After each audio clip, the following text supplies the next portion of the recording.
Olá a todos. Em vídeos anteriores falamos de máquinas térmicas, introduzimos o conceito de eficiência de uma máquina térmica, enunciamos a segunda lei da termodinâmica e falamos também de processos reversíveis e de processos irreversíveis, né? Agora vamos aplicar todos esses conceitos num tipo especial de máquina, conhecido como máquina de Carnot.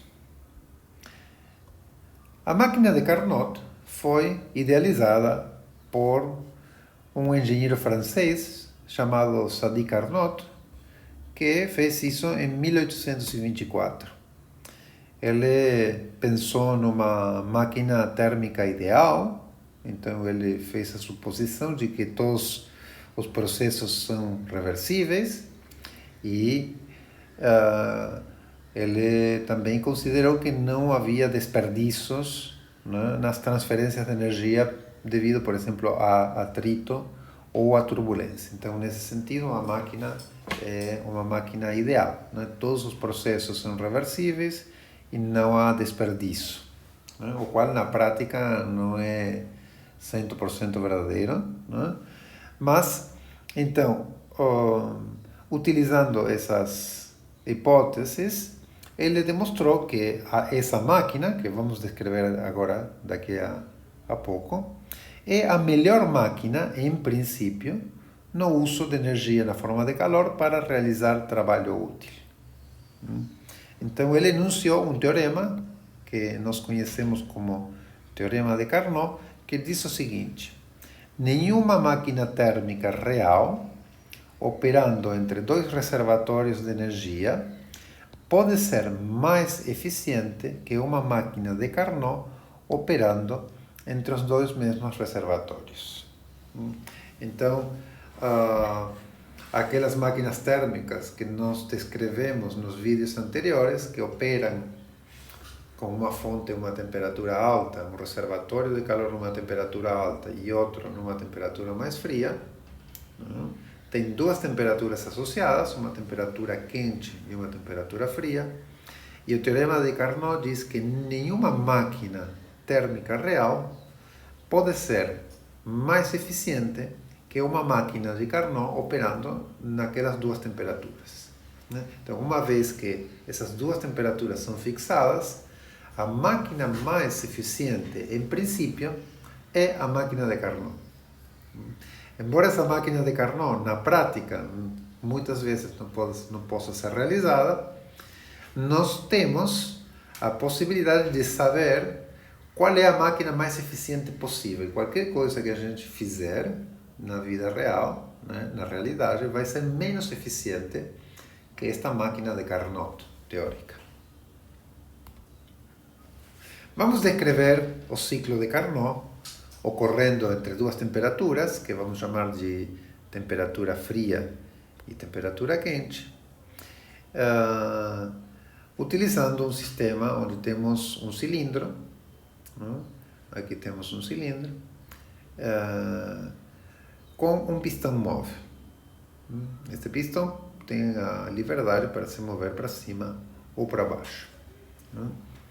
Vamos supor que as paredes do cilindro e do pistão são isolantes térmicos e a base do cilindro pode ser colocada alternativamente, a sua escolha, em cima de um reservatório quente, um reservatório de calor a temperatura quente, ou um reservatório de calor a uma temperatura fria, como está nesta figura aqui, ou com um isolante térmico que simplesmente mantém todo o sistema isolado, né? Então isso pode ser feito em diferentes etapas, né? Cada figura deste gráfico que está aqui mostra um instante diferente do ciclo, né? Então, começamos aqui na etapa A. Isto aqui Esta seta aqui está indicando a direção do ciclo, então começamos nesta etapa, passamos para esta etapa daqui, B, depois passamos para a etapa C e depois para a etapa D. Em cada uma dessas etapas, há uma troca do que colocamos aqui embaixo. Vamos colocar um reservatório, primeiro um reservatório de energia a uma temperatura fixa, T quente, depois vamos retirar isso e vamos colocar um isolamento térmico aqui. Depois vamos retirar o isolamento térmico e vamos colocar um reservatório a temperatura fria. E depois vamos retirar esse reservatório e vamos colocar novamente um isolamento térmico. E depois vamos volver à situação inicial. Essas etapas estão descritas nesta figura. Temos um processo que vai desde A até B, então seria este processo aqui, onde o gás passa por uma expansão isotérmica. O que está ocorrendo, então, é que colocamos aqui uma placa que tem uma temperatura fixa, T quente, e o sistema absorve calor, sim? E esta substância de trabalho, que está aqui dentro, pela absorção de calor, ela produz uma expansão.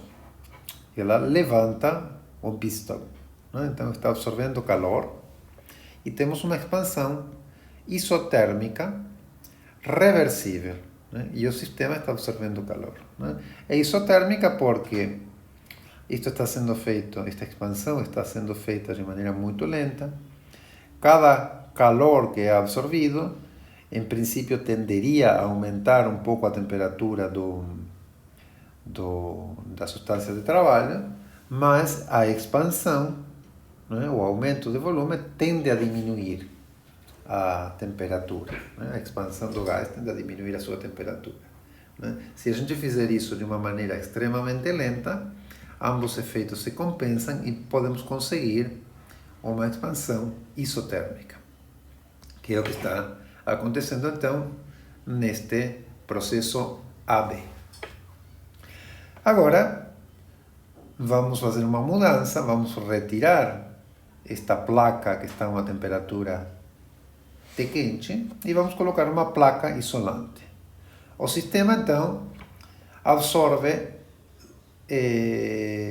zero calor, né? Tem uma troca nula de calor, porque as paredes laterais e a do pistão são isolantes. Então, agora a substância de trabalho está encerrada dentro de paredes completamente isolantes, né? Deixamos que o pistão continue se expandindo, então o que nós temos é uma expansão adiabática, né?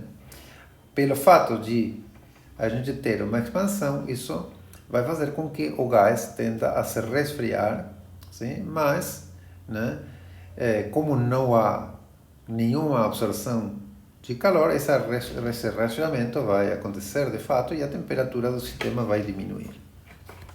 Então, no processo BC, temos uma expansão adiabática reversível, não há troca de calor.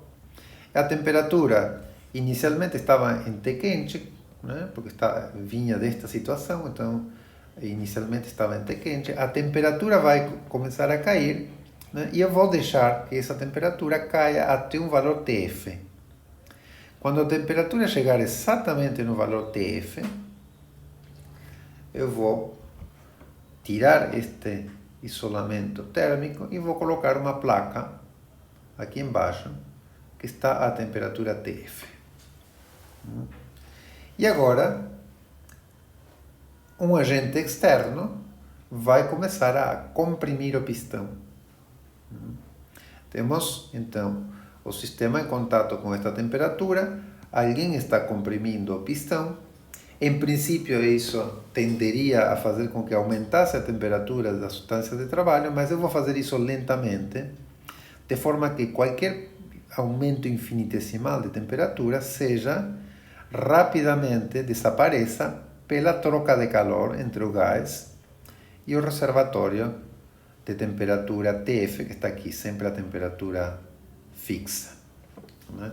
Então, o que vai acontecer é que no processo CD, teremos uma compressão isotérmica, sempre a temperatura TF, essa compressão reversível, né? E o sistema vai liberar calor. Né? O sistema vai perder calor, que vai estar sendo depositado no reservatório de energia a temperatura TF. Bom, e finalmente eu vou retirar esta placa a temperatura TF e vou trocar ela por uma placa que seja isolante térmico. E eu vou continuar comprimindo o sistema. Né? Então, no processo DA, teremos uma compressão adiabática. Devido à compressão, a substância de trabalho, aqui o gás que está aqui dentro, vai aumentar a sua temperatura. Inicialmente estava na temperatura TF, né? No momento em que eu retiro a placa e coloco a placa isolante. Estava na temperatura TF. Quando eu vou comprimindo, a temperatura vai aumentar e eu vou deixar que essa temperatura aumente até o ponto no qual a temperatura for T quente. Quando a temperatura atingir o valor exato T quente, eu vou retirar este isolamento térmico e vou colocar novamente o reservatório a temperatura T quente. Ou seja, vou chegar na situação inicial. Estou terminando o ciclo. E a partir deste momento vai se repetir a situação novamente de maneira cíclica. Então, estas são as 4 etapas de um ciclo de Carnot, ou de uma máquina de Carnot. É fácil ver que no diagrama pressão-volume, o ciclo de Carnot tem a forma que está indicada aqui, né? Porque nós mostramos que temos dois processos que são isotérmicos, uma a uma temperatura T quente e outra a uma temperatura T fria. Então aqui temos uma expansão isotérmica e aqui uma compressão isotérmica. E temos dois processos que são adiabáticos. Temos aqui a expansão adiabática e aqui a compressão adiabática. Então, o ciclo vai de A a B, BC, CD e DA. Nos processos adiabáticos, que são estas curvas aqui que têm inclinação maior que as isotermas, não há troca de calor. Então aqui não há troca de calor. Aqui também não há troca de calor. Só há troca de calor nos segmentos, ou nas partes isotérmicas, que são o processo AB, onde o sistema absorve calor, e no processo CD, onde o sistema libera calor, perde calor. Uma outra grandeza importante é o trabalho líquido por ciclo. E nós sabemos da aula sobre trabalho que o trabalho realizado num ciclo é a área encerrada no diagrama PV pelo ciclo, né? Pela curva que descreve o ciclo. Então o trabalho é numericamente igual à área na cor amarela que ficou encerrada aqui dentro. Esse trabalho é o trabalho realizado pelo ciclo de Carnot ou pela máquina de Carnot, e esse é um trabalho que pode ser utilizado, por exemplo, para levantar uma carga, né? É um trabalho realizado sobre um objeto externo. Vamos agora fazer um cálculo para determinar a eficiência da máquina de Carnot.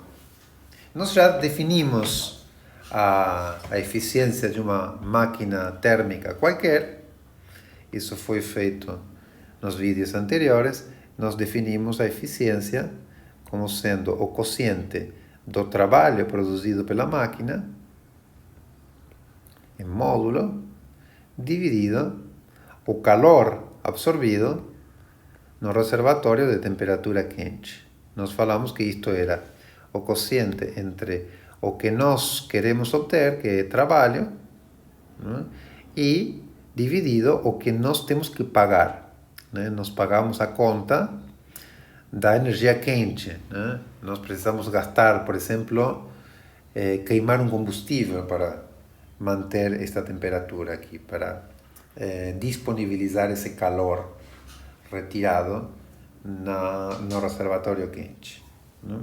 Por outro lado, nós usamos a primeira lei da termodinâmica em aulas anteriores e mostramos que o trabalho realizado pela máquina era a diferença entre o calor quente e o módulo do calor frio.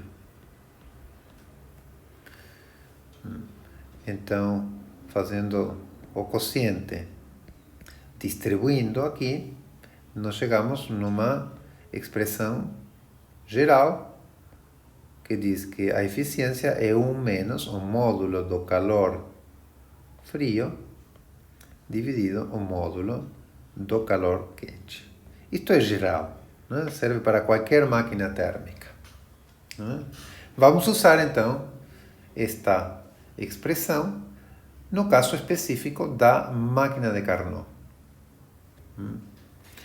Para um ciclo de Carnot é possível mostrar.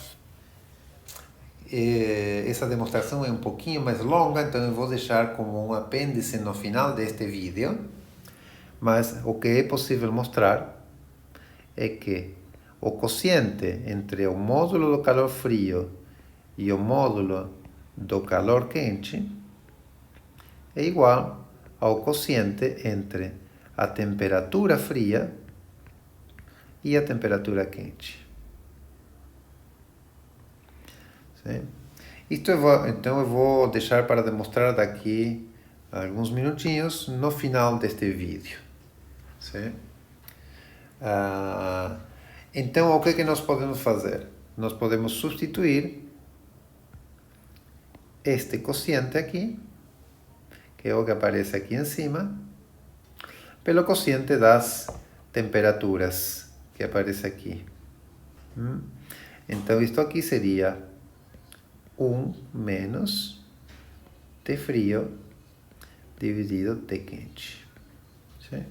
Isso nos leva então à eficiência da máquina de Carnot, que seria esta daqui. A eficiência da máquina de Carnot é 1 menos T frio dividido T quente.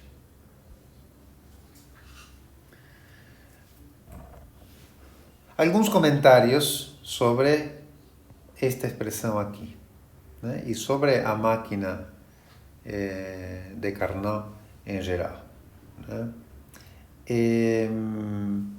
Esses comentários estão aqui nesta lista, né? A primeira questão, né, óbvia, mas que é bom enfatizar, é que quando a gente escreve que a eficiência é 1 menos T frio dividido T quente, ambas as temperaturas estão em kelvins. Se a gente colocar temperatura fria ou temperatura quente, ou ambas, né, em graus Celsius, está errado. O resultado vai dar um número que não é o correto, né? Então, esta expressão é correta quando usamos a temperatura em Kelvin. Uma outra questão que podemos concluir é que, obviamente, a temperatura fria é sempre menor que a temperatura quente, né? Então, a eficiência da máquina de Carnot vai ser 1 menos um quociente que vai ser um número menor dividido um número maior. Então, este quociente de temperaturas é sempre menor do que 1. Então, vai ser a eficiência da máquina de Carnot vai ser 1 menos um número menor do que 1. Então, a eficiência da máquina de Carnot é necessariamente menor do que 1. Ela não vai poder ser exatamente igual a 1. Né?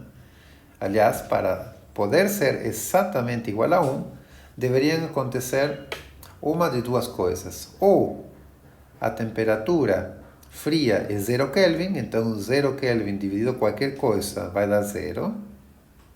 Ou a temperatura quente é infinita. Então, qualquer coisa dividido infinito vai dar 0. Então, vai ficar 1 menos 0, ou sempre vai ficar 1 menos 0 nesses dois casos. Tanto se a temperatura fria é 0 Kelvin, ou se a temperatura quente são infinitos kelvins. Ambas situações são impossíveis, né?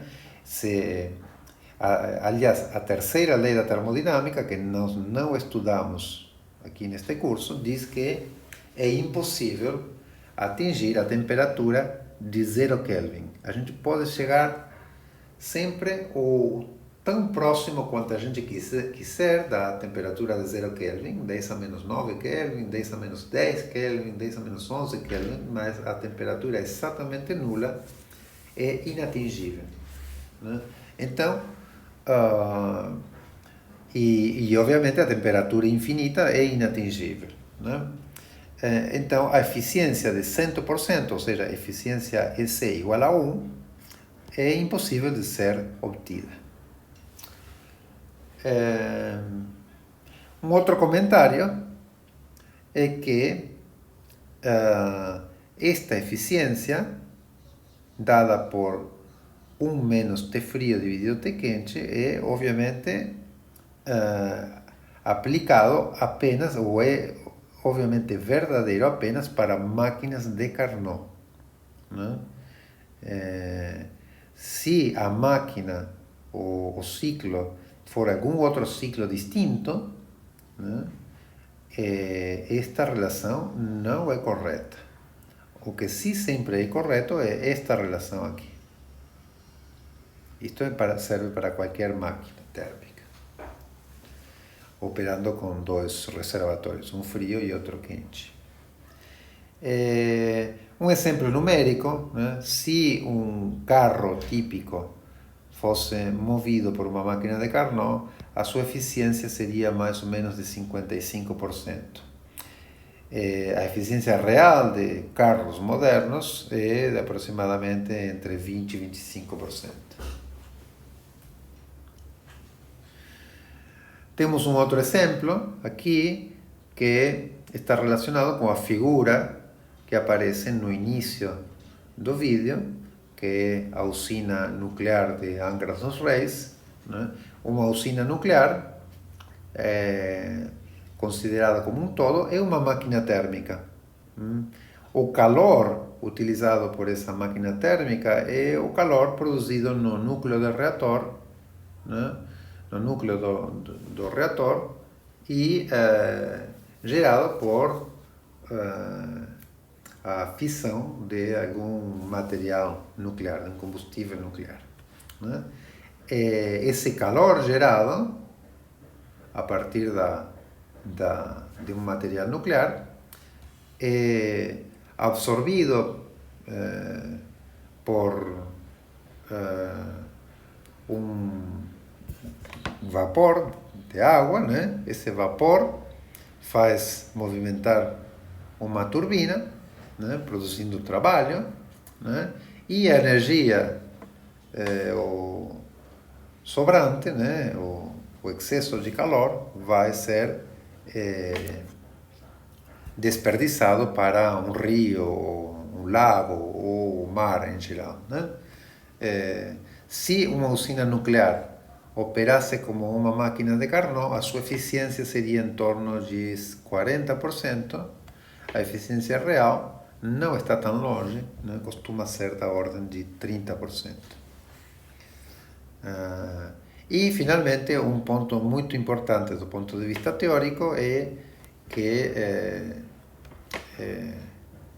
dá a ideia de importância teórica do ciclo de Carnot, é que sempre que a gente for desenvolver algum projeto de máquina qualquer que vai operar entre duas temperaturas, uma T fria e uma T quente, a máquina de Carnot vai me dizer qual é a eficiência que não vai poder ser ultrapassada por esse projeto, né? Então, no desenvolvimento de projetos de máquinas de qualquer tipo, simplesmente não existe uma maneira de ultrapassar o limite de eficiência imposto pela eficiência de uma máquina de Carnot. Para finalizar este vídeo, vamos demonstrar esta relação que ficou pendente, né, que mostra que o quociente de calor frio com calor quente numa máquina de Carnot é igual ao quociente entre a temperatura fria e a temperatura quente. Né? Então, essas grandezas envolvidas, calor frio, calor quente, temperatura fria e temperatura quente, estão indicadas aqui nesta figura, que é um diagrama PV, onde estamos colocando o ciclo de Carnot. O ciclo de Carnot tem aqui uma parte isotérmica, depois um processo adiabático, uma expansão adiabática, uma compressão isotérmica e uma compressão adiabática. E o trabalho realizado pelo ciclo é esta área encerrada pelo ciclo, e o calor quente é absorvido na expansão isotérmica, e o calor frio é cedido na compressão isotérmica. Vamos analisar cada um desses segmentos e vamos mostrar que esta relação que está aqui se verifica. Então, para isso, vamos iniciar analisando a expansão isotérmica AB. Então, vamos aqui colocar a expansão isotérmica de A até B e vamos determinar a transferência de energia por calor do reservatório quente. Então vamos escrever que o calor quente é módulo, pode ser escrito usando a primeira lei da termodinâmica. Então vai ser a variação de energia interna no processo AB menos o trabalho realizado no processo AB. Sim. Mas estamos trabalhando aqui com uma máquina, um ciclo de Carnot de um gás ideal, né? Então, como temos um gás ideal, a energia interna do gás ideal depende apenas da temperatura. Portanto, se o processo é isotérmico,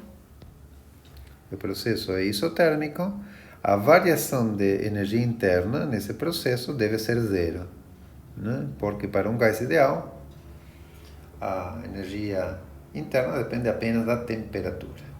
Então, temos que isto vai ser igual ao módulo de zero menos o trabalho AB. Mas o trabalho AB é o trabalho isotérmico. E o trabalho isotérmico foi calculado alguns vídeos atrás, né? E nós mostramos que o trabalho isotérmico é nRT por el logaritmo do quociente de volumes A e B, né? Então nós demonstramos que o trabalho isotérmico é N, R, a temperatura, que no caso é a temperatura quente, pelo logaritmo do volume inicial dividido volume final. O inicial é A e o final é B. Então, o logaritmo de volume A dividido volume B. Agora vamos analisar a compressão isotérmica. Vamos ver então a compressão isotérmica. A compressão isotérmica vai de C até D.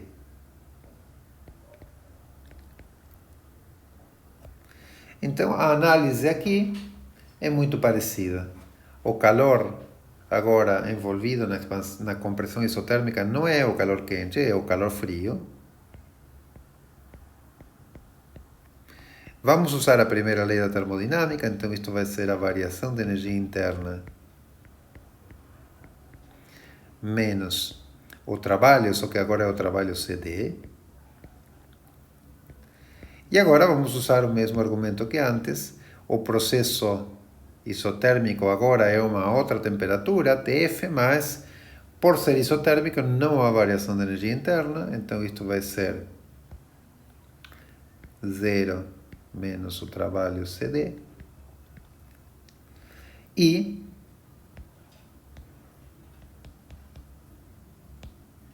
então 0 menos o trabalho CD. E o trabalho CD é dado pelo logaritmo, o nRT, no caso T frio, pelo logaritmo do volume inicial, que seria volume C, dividido volume D.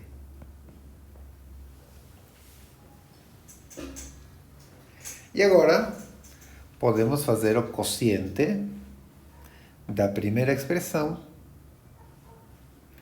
isto aqui, com a segunda expressão, isto aqui. Então fazemos o quociente entre o lado esquerdo, vamos fazer que frio dividido que quente vai ser igual a esta grandeza aqui dividido esta grandeza aqui.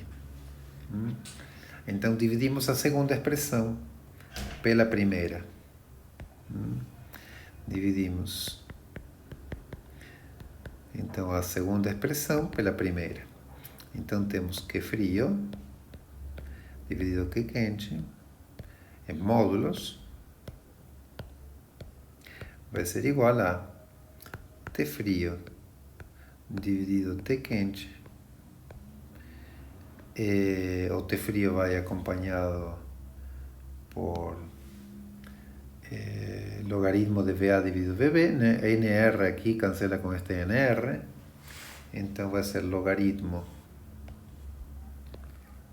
natural de VA dividido VB, dividido logaritmo natural de VC dividido VD.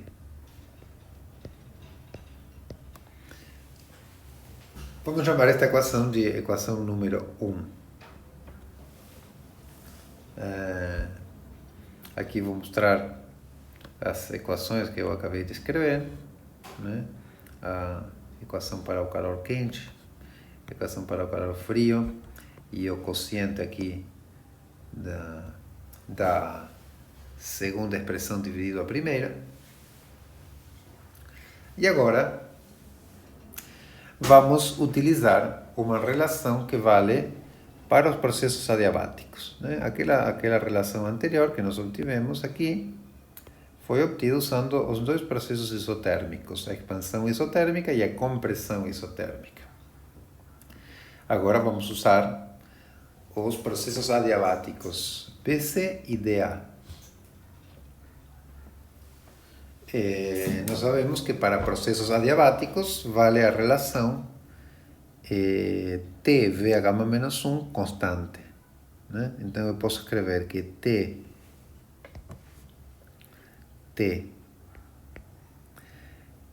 quente V B a gama menos 1 é igual a T frio por VC elevado a gama menos 1. São os dois extremos do processo adiabático que vai de B a C. E por outro lado, T quente pelo volume A elevado a gama menos 1 é igual a T frio pelo volume D elevado a gama menos 1. Que são os dois extremos do processo DA, o processo adiabático DA. Agora podemos dividir a primeira equação pela segunda. Sim? Então estou fazendo o quociente de isto dividido isto, que vai ser igual a isto dividido isto, né? Então eu posso simplesmente aqui, vamos fazer para simplificar, eu vou apagar aqui estes sinais. Vou colocar aqui o quociente de isto com isto, que vai ser igual ao quociente de isto com isto. o T quente vai cancelar, o T frio vai cancelar, e aqui eu vou ter que V volume B dividido volume A elevado a gama menos 1 vai ser igual a volume C dividido volume D elevado a gama menos 1. ¿Sí? Mas isto significa que volume B dividido volume A é igual a volume C dividido volume D. E esta relação nós vamos chamar de número 2. Então, o quociente dos volumes A e B, ou B e A, é igual ao quociente de volumes C e D. Mas agora, podemos voltar na equação que nós obtivemos para os processos isotérmicos. Essa equação dizia que o quociente entre F, calor F, e o calor quente era igual a T frio dividido T quente pelo logaritmo de Vc dividido Vd dividido o logaritmo de Vb dividido Va. Mas aqui agora podemos comparar Vc dividido Vd